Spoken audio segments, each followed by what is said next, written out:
Oui, Oui, très super, bien. Étienne. Ok, super. Très bien, bonjour à tous. On va donc démarrer cette nouvelle revue d'actualité de l'OSIR. Donc, on va commencer comme d'habitude par les correctifs de sécurité qui ont été publiés par Microsoft. Alors, on va aller assez vite parce qu'ils en publient de plus en plus, ça devient assez rébarbatif. Donc, pas mal de choses côté IE, avec notamment le nouveau Edge et l'ancien Edge. Donc, ici, c'est le ancien Edge sur lequel il y avait une vulnérabilité et le nouveau Edge sur lequel il y en avait une autre. Pas mal de vulnérabilités dans plein de produits classiques, donc ici le kernel par exemple, Windows Installer, Windows Media. Je ne vais pas forcément rentrer dans les détails, ça n'a pas forcément de sens. Également ici sur des produits classiques. Ici encore, à noter sur ce produit, sur Windows, il y a eu un correctif qui a été publié post-Patch Tuesday, donc c'est quand même assez rare. En général, tous les correctifs arrivent le deuxième mardi du mois le soir. Donc exceptionnellement, l'OSIR n'a pas lieu le deuxième mardi du mois, mais le premier parce que le mardi prochain, c'est le 14 juillet d'ailleurs.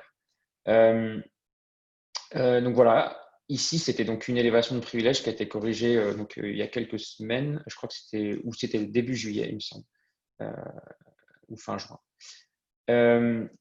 Et on arrive donc ici sur une des belles vulnérabilités qui a été corrigée, entre autres, donc une vulnérabilité qui a pris le nom de SM Bleed, qui provient d'une erreur de gestion des connexions entrantes qui utilise la compression SMB sur SMBv3 et qui peuvent permettre de lire la mémoire non utilisée du noyau.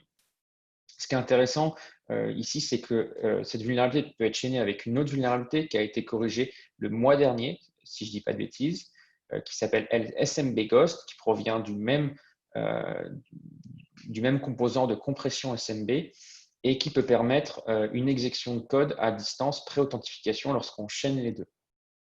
Donc une vulnérabilité Mais assez SMB sensible. Ghost ne permettait pas déjà tout seul de faire ça, non? Alors, de mémoire, elle ne permettait pas la prise de contrôle d'un système à distance sans authentification. Ah oui, c'était après authentification. Je pense que c'était après authentification, effectivement. C'est pour ça qu'on parle d'un chaînage, effectivement.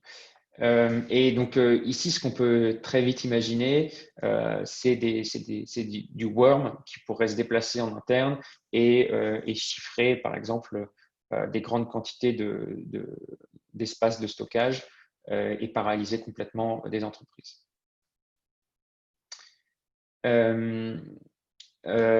Alors, il y a une autre vulnérabilité, enfin deux autres vulnérabilités qui sont assez intéressantes et qui ont été corrigées post-Patch Tuesday, mais on en parlera juste après. Donc, autrement, pas forcément d'éléments sur lesquels j'ai besoin de revenir. Ici non plus, des vulnérabilités qu'on retrouve assez régulièrement. Alors, pas tout le temps, sur le print spooler, c'est pas tous les mois, mais Ouais, ouais, le spooler d'impression, c'est pas mal ça quand même. c'est quand Plutôt même assez intéressant. intéressant, effectivement. Euh, Activé par défaut sur les contrôleurs de domaine, par exemple. Tout à fait. Voilà, je ne vais pas forcément rentrer dans les éléments, il y en avait vraiment beaucoup. Je partagerai les slides, évidemment, et si certains veulent les avoir avant que le site web soit disponible, n'hésitez pas à m'en faire la demande. Et on arrive donc effectivement sur ces deux correctifs qu'on évoquait, qui touchaient les codecs de Windows et qui pouvaient permettre une exécution de code, si je ne dis pas de bêtises, à l'ouverture d'une image spécifique. Alors, le problème, c'est que ça n'a pas été confirmé. J'ai pas réussi à trouver d'informations supplémentaires sur les formats d'images. J'ai trouvé a priori les correctifs, mais je suis pas encore sûr. Mais j'ai trouvé l'information nulle part. A priori, c'est donc HEIF qui est un format utilisé en particulier par Apple et iOS pour le stockage des images dans un format avec très peu de pertes. Et HEVC, c'est le H265 qui remplace H264 pour le MP4. Et surtout, la particularité, c'est que ces vulnérabilités n'ont pas été corrigées par Windows Update, mais par le Windows Store, par une mise à jour du Windows Store. Ce qui fait que potentiellement des systèmes vulnérables n'ont pas été mis à jour. Parce qu'en fait, il faut avoir une GPO particulière pour activer les mises à jour automatiques sur le Windows Store, ce qui est assez différent du Windows Update. Ouais, c'est Et très moi, distinct dans comme mon composant. Ouais, et moi, j'ai recherché, dans mon cas, j'ai trouvé une personne sur quand même beaucoup, sur pas mal de clients. J'en ai trouvé qu'un seul qui avait la librairie a priori vulnérable. Donc, ça veut dire que j'ai l'impression que par défaut, ce n'est pas installé sur Windows 10 et que c'est uniquement si un utilisateur installe ces librairies qui permettent de décoder ces formats vidéo et images. Hop.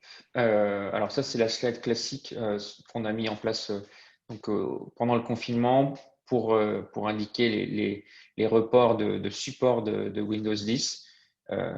Donc, on n'a pas forcément d'éléments à ajouter par rapport aux précédentes sessions.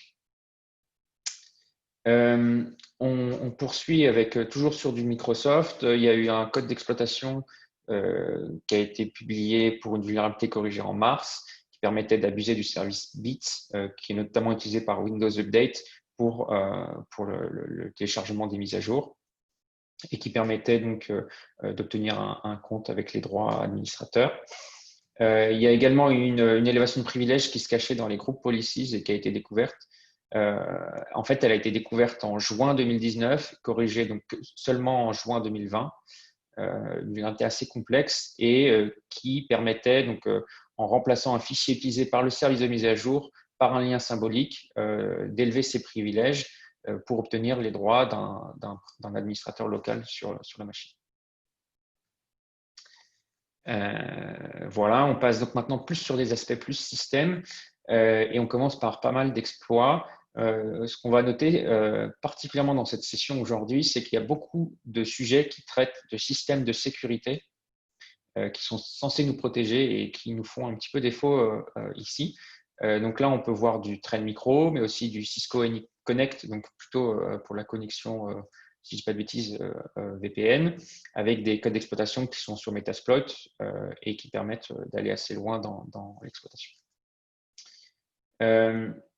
Sur les autres vulnérabilités qu'on a pu avoir, il y a quelques-unes qui ont marqué l'actualité. Il y a Call Stranger, qui est une vulnérabilité protocolaire sur UPnP qui a été identifiée. Il y a un code d'exploitation qui est disponible également. Et ce qu'il faut savoir, c'est que UPnP, c'est quand même utilisé de manière très, très, très large par beaucoup de composants sur la planète. Donc, ça fait assez peur. Donc, les différents éditeurs ont été prévenus et il y en a quelques-uns qui ont commencé à partager des correctifs de sécurité. Quelques vulnérabilités du côté de Drupal sur différents problèmes assez classiques de non-validation de requêtes, par exemple. Deux autres vulnérabilités avec des noms. La première s'appelle Ripple20. Donc, c'est une vulnérabilité qui vient d'une bibliothèque TCP/IP qui s'appelle Trek, qui peut permettre d'aller jusqu'à une RCE, donc une prise de contrôle d'un système à distance. Il y a un script qui permet d'identifier si vos systèmes sont impactés, et pour ça, il faut contacter l'adresse par mail les chercheurs. Là aussi, il y aurait des millions de devices qui seraient touchés. Donc, les personnes derrière Trek ont mis à jour la bibliothèque et donc il y a une nouvelle version qui est disponible. Pour le moment, il y a assez peu de détails et tout ça sera révélé a priori à la Black Hat en août prochain. Côté Intel, il y a une nouvelle vulnérabilité sur l'exécution spéculative. Donc, c'est la énième. Je ne saurais pas vous dire combien il y a pu y en avoir, mais il y en a quasiment tous les mois. Ici, ce qui est intéressant, c'est que d'une part, elle est efficace contre des machines qui ont implémenté les différents correctifs d'Intel. Et l'autre point, c'est que l'attaquant peut s'exécuter sur n'importe lequel des cœurs du processeur. Avant, on pouvait le faire uniquement sur l'un des cœurs et aller lire la mémoire d'un des cœurs. Ici, on peut le faire sur plusieurs d'entre eux. Des correctifs assez classiques du côté de VMware et SAP. Donc SAP qui publie des correctifs tous les mois, en même temps que Microsoft et Adobe désormais. Et là aussi, des vulnérabilités assez classiques sur les fonctionnalités de gestion des entrées, contrôle d'accès, des choses voilà, tout à fait habituelles, malgré tout. Côté Adobe, on a eu quelques correctifs sur Illustrator, Experience Manager et Adobe Flash Player. Adobe Flash Player qui, si je ne dis pas de bêtises, son support prendra fin en décembre 2020. Quelques correctifs également chez Google Chrome. Des correctifs également sur un certain nombre d'autres applications, macOS, Jenkins, spécifiquement plutôt des extensions de Jenkins, du Firefox, des choses assez classiques. Côté Magento, il y a le fin de la version 1, le fin de la support de la version 1 de Magento qui est arrivé. Et donc, il faut passer à Magento 2 si on veut rester conforme avec le PCI DSS, nous prévient donc Mastercard. Je ne vais pas forcément aller plus loin ici. Pas mal d'autres vulnérabilités sur des systèmes. Et encore ici aussi, notamment sur GitLab. Et on arrive donc au sujet sur lequel il faut vraiment s'attacher aujourd'hui. C'est en premier lieu donc sur des vulnérabilités, enfin sur une vulnérabilité qui a été publiée au sein de produits Palo Alto, donc qui touche le système d'exploitation PanOS. Donc il y avait une erreur dans la validation des signatures de notre authentification SAML lorsqu'il y avait une option spécifique qui était désactivée. Et ça permet donc de désactiver, enfin de contourner l'authentification de l'application. Ça impacte beaucoup d'outils de produits donc de cet éditeur et il y a des grosses suspicions d'attaques et d'exploitation par des groupes APT dans le futur. Donc notamment l'US Cyber Command Center, si je ne dis pas de bêtises, recommandait d'appliquer les correctifs de toute urgence. Alors par contre, l'option pour valider le provider de certificat, par défaut, elle est activée. C'est-à-dire que les gens qui sont vulnérables sont des gens qui ont volontairement et manuellement désactivé l'option. Tout à fait. Par défaut, normalement, c'est activé. C'est ça, c'est pas la configuration par défaut. Et le deuxième sujet sur lequel il faut être extrêmement vigilant, c'est une autre vulnérabilité qui touche un autre éditeur, donc F5, pour leur produit Big IP. Ici, c'est une erreur au sein de l'interface utilisateur de gestion de trafic. Et donc, un attaquant distant non authentifié pouvait l'exploiter via une requête spécifique pour exécuter des commandes arbitraires, du code Java arbitraire, etc. Et pour le coup, il y a des codes d'exploitation qui existent.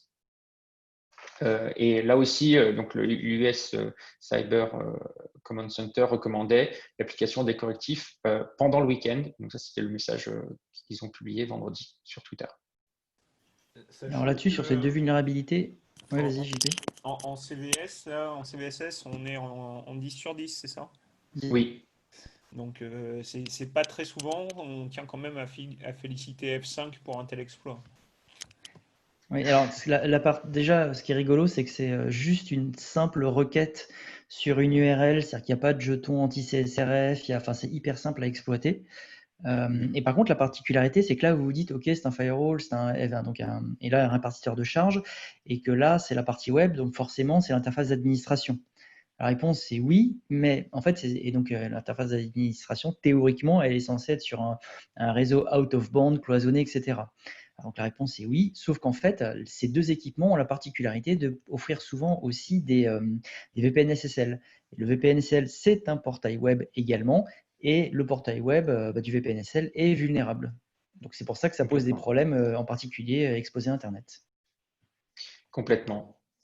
Mon avis personnel, c'est que ces deux vulnérabilités ont peut-être été trouvées par les mêmes chercheurs qui avaient identifié des vulnérabilités dans pas mal de VPN SSL et publiées à la Black Hat l'année dernière, et que donc ce seront eux qui publieront peut-être plus de détails à la Black Hat. Donc, je crois que c'était Orange Tsai, par exemple, qui était à l'origine de ces vulnérabilités.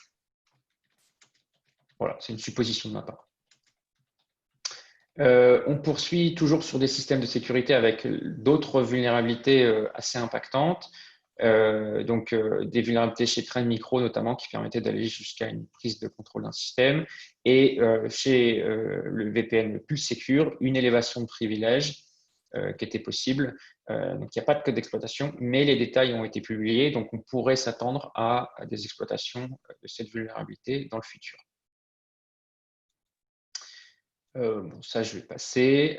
Côté Cisco, on a eu 32 correctifs pour une trentaine de produits et une seule vulnérabilité critique qui concernait Ripple 20 qu'on a évoqué tout à l'heure, qui permettait d'aller jusqu'à une exécution de code, à licence. Côté iOS, Android, donc il n'y a pas eu de correctif côté iOS. Néanmoins, il y a eu un correctif qui a été publié donc, ces derniers jours sur Android, donc 24 vulnérabilités, dont l'une d'entre elles permettait d'aller jusqu'à la prise d'un contrôle à distance via un fichier évalué. Et j'ai remis, suite à la demande le mois dernier, le top des éditeurs qui patchent le plus de vulnérabilités depuis 2020, ce qui nous permet d'avoir un petit aperçu des éditeurs qui sont le plus, qui en corrigent le plus. Après, ça ne veut pas forcément dire grand-chose parce que on peut peut-être pas forcément comparer Microsoft à F5 ou à Mozilla en termes de quantité d'applications et d'équipes qui ont la capacité d'identifier des vulnérabilités ou de les corriger. Non, mais on peut comparer le nombre de vulnérabilités Android, c'est-à-dire Google, aux vulnérabilités, par exemple, Apple. Complètement. Après, il faudrait aussi comparer la criticité, etc. Mais bon. C'est ça. On passe donc à la suite de cette présentation. Alors sur les malwares, il y a eu il y a eu quelques petites activités. Donc un ransomware Mac qui se faisait passer pour un pare-feu. Google qui a supprimé 25 applications qui cherchaient à dérober les identifiants pour se connecter à des comptes Facebook et qui étaient envoyés ensuite sur des domaines un petit peu étranges. Un gang qui a créé un site d'enchères pour vendre des données volées de stars. Donc, il y a les données de Trump qui sont mises en vente à partir de $1 million si jamais vous êtes intéressé. Côté Maze, il y a eu pas mal de petites actualités. Donc, il y a d'abord le groupe LG Electronics qui, a priori, aurait été compromis. Donc, ils ont montré les captures d'écran avec des fichiers Python et une archive KDZ avec des infos qui laissaient penser que des firmware LG avaient pu être compromis. Il y a également le groupe Xerox qui aurait été victime de Maze et ils auraient pu dérober une centaine de gigaoctets et afficher leur logo sur quelques domaines de l'entreprise. Côté malware, on a également France Télévisions qui a été victime d'un virus informatique qui n'a pas eu d'impact sur la diffusion comme ça avait pu être le cas chez TV5 Monde il y a quelques années. Et il y a très peu d'informations finalement qui a pu sortir sur cette actualité.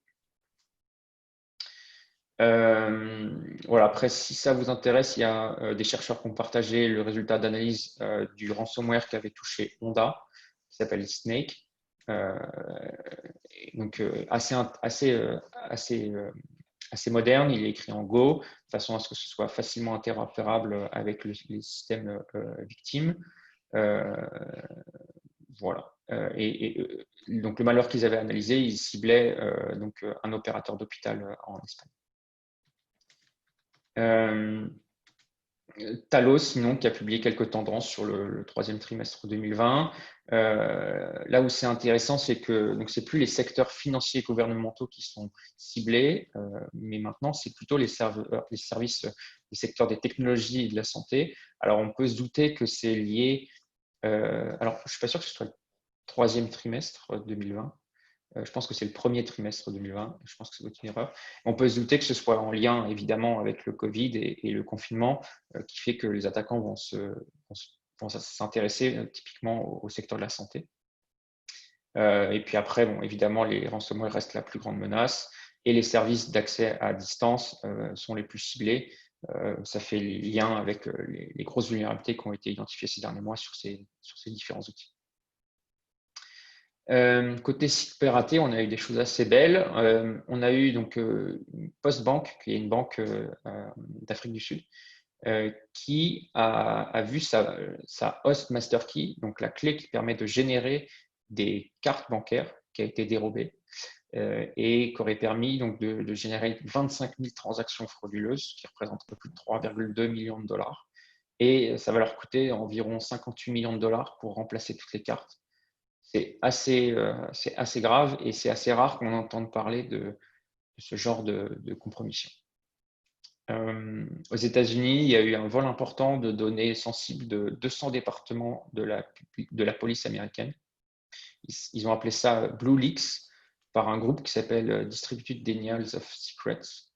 Donc, il y aurait 270 gigaoctets contenant plus de 10 ans de données qui auraient été publiées, dont des données sur des enquêtes en cours, avec des données personnelles, des IBAN, des choses assez sensibles. A priori, ça viendrait d'un prestataire et les données auraient été publiées en ligne pile poil à la date commémorative de la fin de l'esclavage aux États-Unis. Donc, ça sent un petit peu le lien avec les problèmes auxquels ils font face actuellement. On poursuit. Donc, il y a 23 000 bases de données MongoDB qui ont été piratées.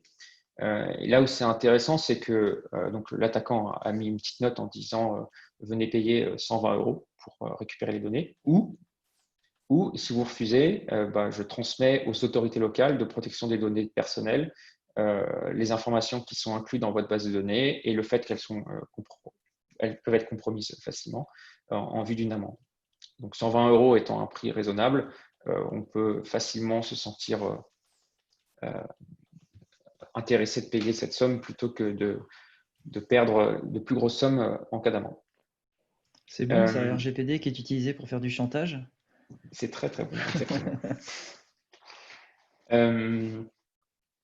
Voilà, après là-dessus, je ne vais pas forcément revenir.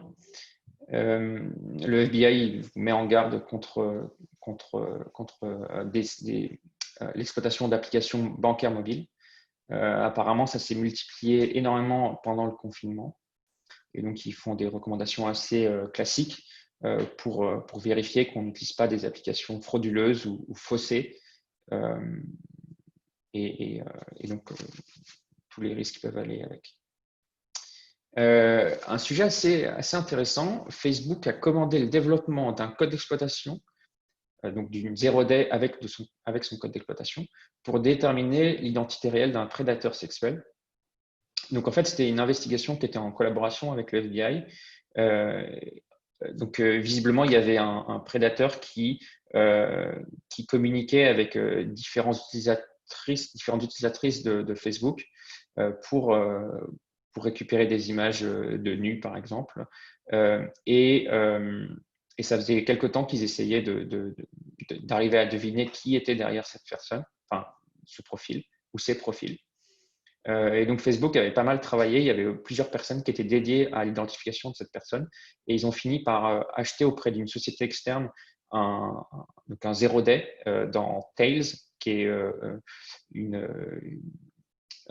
un système d'exploitation dédié à la sécurité des données qui sont hébergées, qui sont stockées et à la vie privée. Et donc, ils ont trouvé une vulnérabilité dans le lecteur vidéo de Tails qui leur permettait donc de dévoiler l'adresse IP de l'utilisateur, donc le prédateur. Ils ont partagé ce code d'exploitation avec le FBI et il y a une ancienne victime qui a contacté donc le prédateur qui lui a indiqué d'aller se connecter ou de visualiser une vidéo piégée. Et de cette façon, ils ont pu arrêter le prédateur. Ce qui est intéressant aussi, c'est de voir que finalement, il n'y a pas eu besoin de corriger visiblement la vulnérabilité dans le lecteur Tails, car le code, a priori, avait été supprimé lors d'une mise à jour au fil du temps. C'est assez intéressant, je vous invite à le lire, c'est pas mal.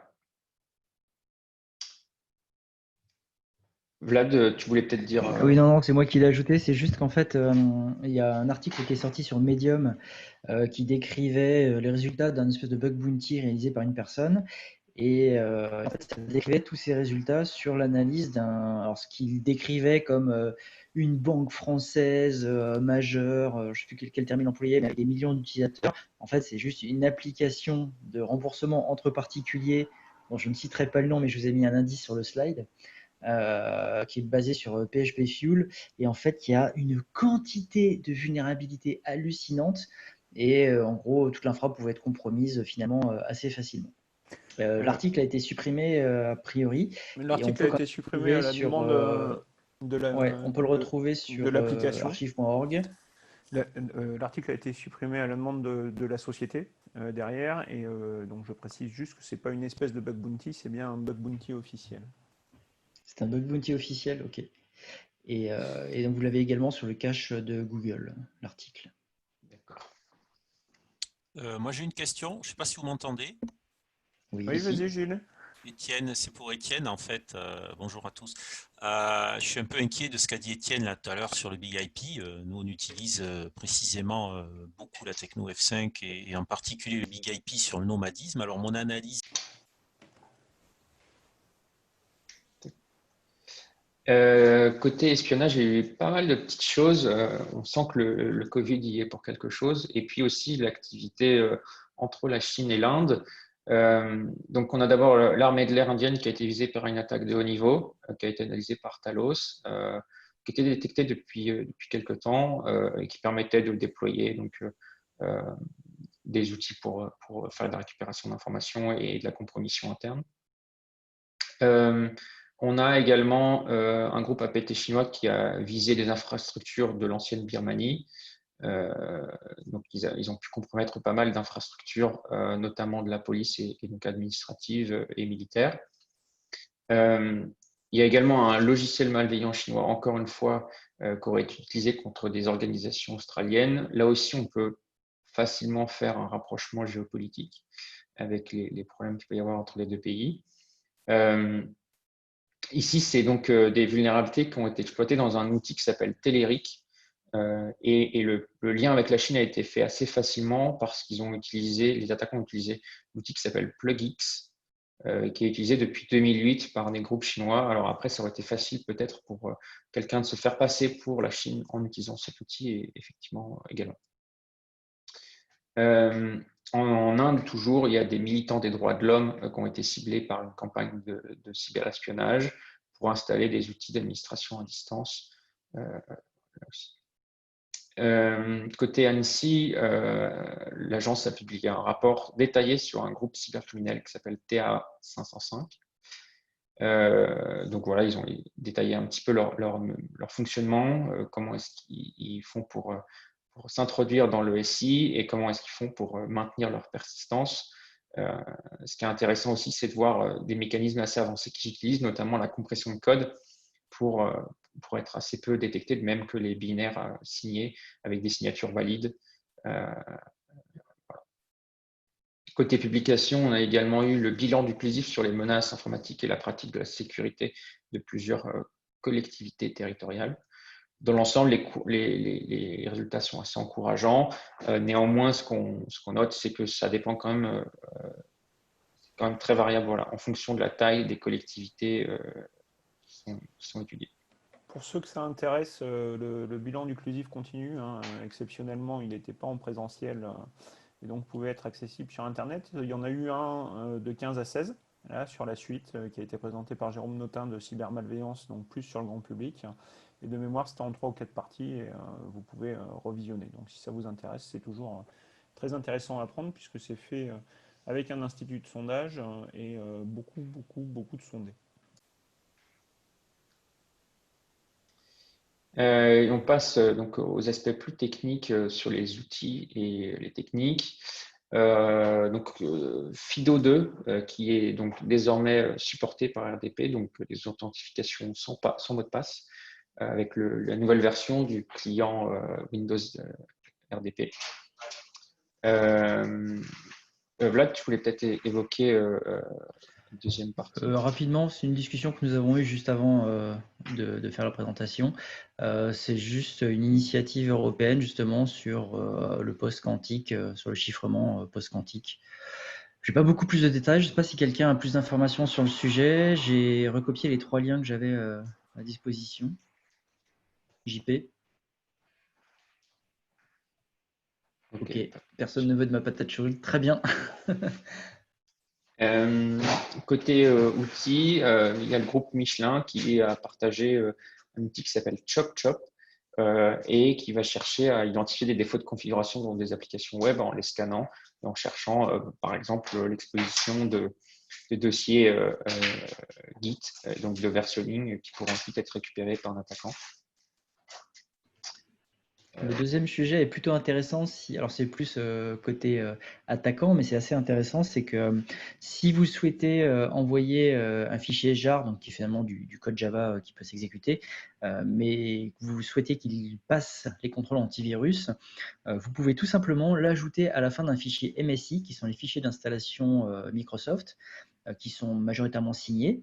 Vous prenez un fichier MSI signé, et donc légitime, vous ajoutez juste un fichier jar malveillant à la fin, et le tout sera considéré par la plupart des antivirus comme un fichier MSI légitime, puisqu'en fait la signature du fichier MSI ne prend pas en compte tout le fichier, mais juste une partie. Et comme le fichier jar, en fait c'est un zip, sa lecture commence par la fin, et donc la lecture du fichier sera juste, et lorsque Java ouvrira le fichier jar, ça marchera bien, donc vous pourrez exécuter du code comme ça et contourner les antivirus. C'est plutôt pas mal.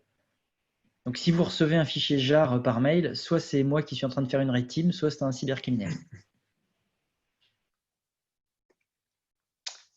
Côté pirater les pirates, on n'a pas identifié d'éléments, mais si vous en avez vu, n'hésitez pas à nous les partager.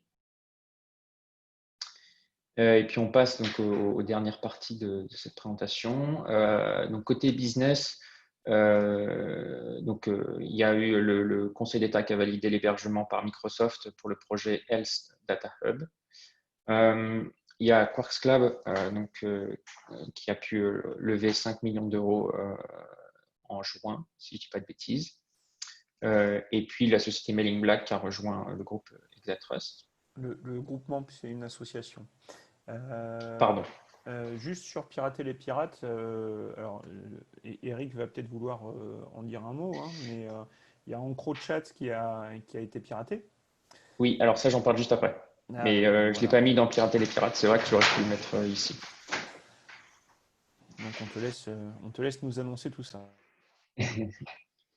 Bon, côté monde, il n'y a pas forcément d'éléments sur lesquels important de revenir. Effectivement, ici, on va avoir EncroChat. Alors, je vais essayer de vous expliquer un petit peu ce qui s'est passé. Donc, EncroChat, c'est un système sécurisé. C'est des appareils téléphoniques que vous achetez un peu au black sur Internet. Donc, c'est des téléphones qui sont vendus assez cher. Donc, 1 000 € le téléphone plus un abonnement par an, donc 3 000 €, qui inclut notamment un support 24/24.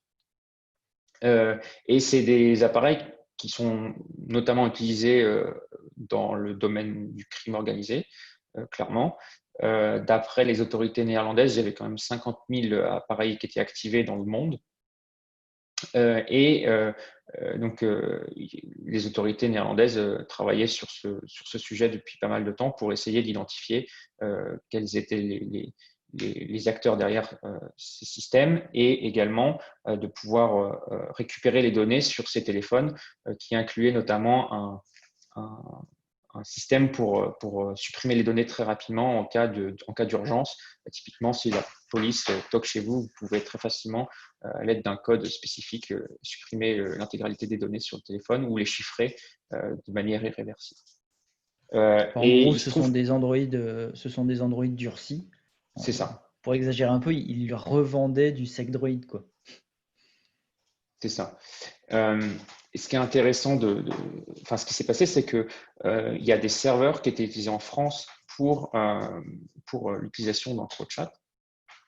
Et donc, ce sont des équipes françaises qui auraient intervenu. Et là, on ne sait pas exactement ce qu'ils ont fait, mais on lit qu'ils ont réussi à installer un logiciel invisible capable de siphonner le contenu des alertes, de lire les échanges entre les suspects. Alors moi, ce que j'imaginerais, c'est qu'ils auraient réussi peut-être à compromettre le système de mise à jour du téléphone, enfin d'application peut-être. Et ils sont en mesure de lire des données avant qu'elles ne soient chiffrées. A Donc, du priori, coup, ils avaient la possibilité enfin, ils avaient une vulnérabilité sur ces Android. Et donc, comme ils avaient le listing effectivement de tous les appareils activés, bah, ils ont juste ramassé tous ceux qui utilisaient ces appareils et ils ont compromis les téléphones, quoi. Et ensuite, ils les ont arrêtés, complètement, complètement. tout Et simplement. il y a pas mal de gens qui sont également sur surveillance, qui n'ont pas été emprisonnés. Il faut savoir aussi que je crois qu'il y avait pas mal d'enquêtes qui étaient un peu limitées parce que justement, il y avait des données qui étaient chiffrées par des téléphones en CroChat et donc maintenant peuvent être déchiffrables. Je crois, je suis pas sûr. Euh, donc c'est un beau coup de filet, je crois qu'on appelle ça comme ça dans le milieu Ouais. de la Et police. ce qui est rigolo, c'est que le concurrent du vendeur de téléphone, j'ai plus son nom en tête, a fait une communication en disant en gros, bon bah si vous avez échappé à cette rafle de la police, vous pouvez acheter nos téléphones qui sont tout à fait sécurisés. J'ai plus le nom en tête, faudrait que je le retrouve. Sur ta slide, hein, on notera également, tu l'as marqué, le projet de loi Avia, proposition de loi qui a été, alors plus que très largement retoqué, puisque de mémoire c'est 99% du texte, hein, que la personne qui portait ça est avocate, donc connaît normalement bien le droit, et dans les cours de droit, c'est ce qu'on appelle une fessée déculottée.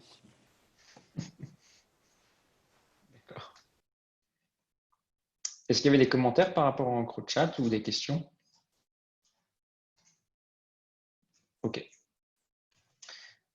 Côté droit international, il y a la FCC qui a désigné officiellement Huawei et ZTE comme des menaces envers la sécurité nationale américaine.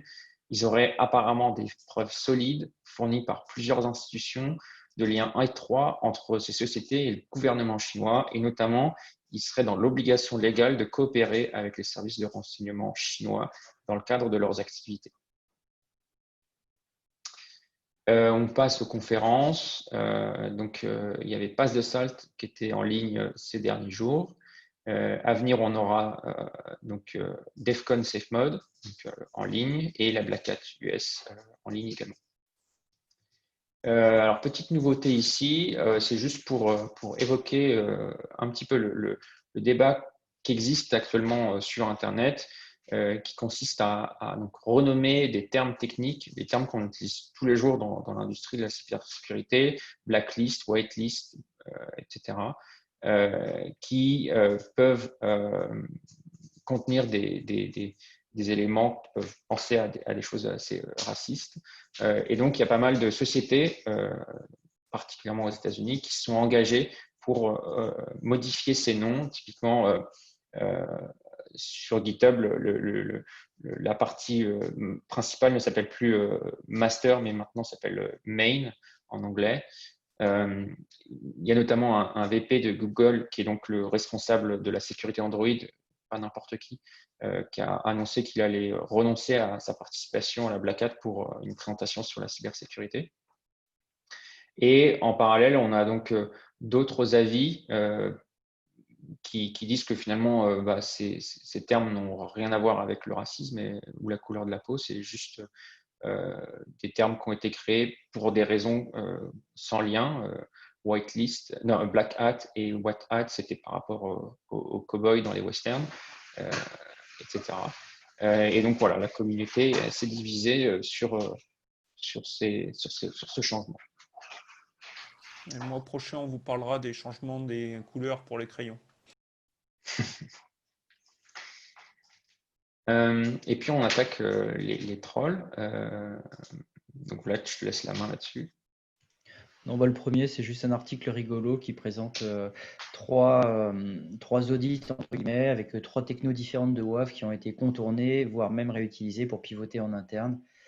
Voilà, c'est rigolo à lire le midi avec un sandwich, ça se lit tranquillement. Et le deuxième point sur Windows 10, c'est parce que j'ai beaucoup entendu parler du fait que Windows 10 allait arrêter de supporter les applications 32 bits.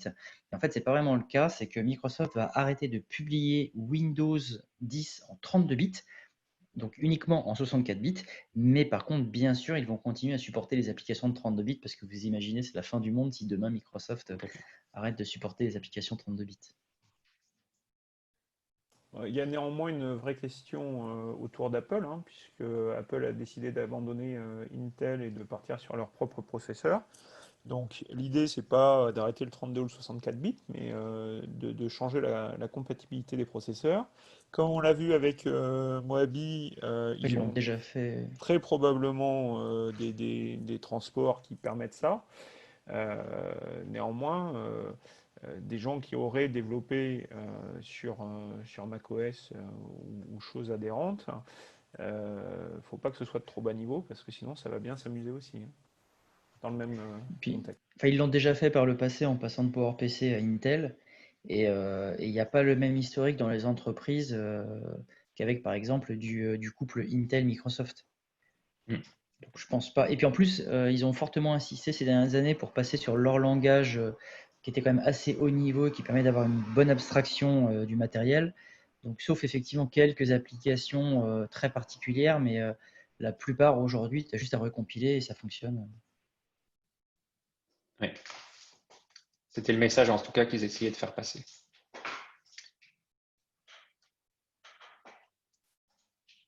Euh, Ça, c'est juste un débat qu'il y a eu il y a quelques temps sur TikTok où une personne a annoncé sur Reddit avoir reversé l'application TikTok. Et finalement, elle fait de la collecte un peu de tout. Priori, elle ferait de la collecte un peu de tout. Moi, j'ai commencé à regarder, mais c'est vrai que c'est pas mal obfusqué, donc j'avais pas le temps d'aller plus loin. Et ça me rappelle un peu l'application chinoise qui est installée quand on passe la frontière du côté des Ouïghours, où par contre là, c'est pas du tout obfusqué. Et cette application fait exactement les mêmes collectes, c'est-à-dire en gros, ça collecte tout.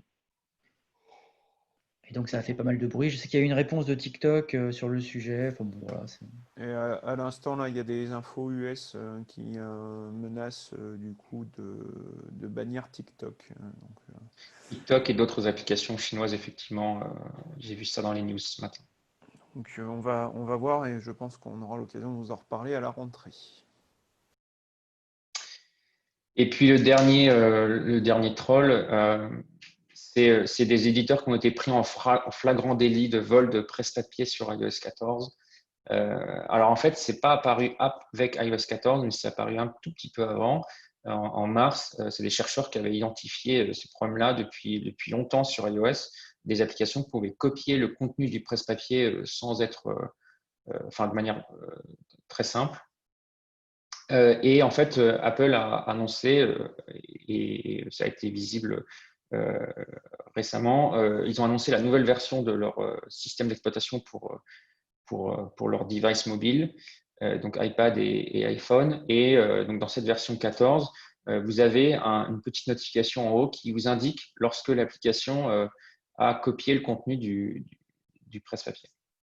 Et donc voilà, il y a pas mal d'applications populaires, on va dire, qui ont été un peu pointées du doigt, comme TikTok, encore une fois, mais aussi Reddit, LinkedIn et une cinquantaine d'autres applications assez populaires, autant des news que des jeux, que des applications plus sociales, etc. surtout que dans pas mal de cas, si vous avez des conteneurs de mots de passe, potentiellement, certaines applications ne supportent pas l'injection directe, donc ça passe par le presse-papier. Donc vous pouvez avoir des mots de passe qui passent par le presse-papier. Complètement. Et c'est tout pour nous. Donc la prochaine réunion sera donc le 8 septembre. Voilà. Bravo. Merci à tous.